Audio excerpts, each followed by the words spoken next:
Hey, welcome to Cook for Health. Today we are making marinara sauce, simple, easy and very less ingredients.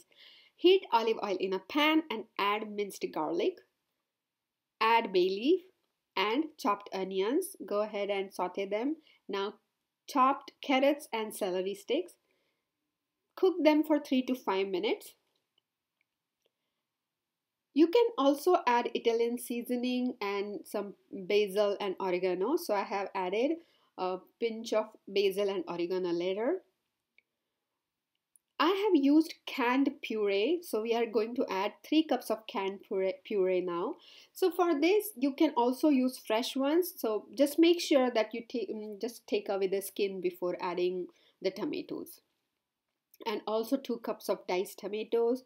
Now mix everything. Maybe you will have to add half cup of water and then let it boil for 10 to 15 minutes. So this everything will cook properly and it will have this fragrant marinara sauce. Oh, our sauce is ready.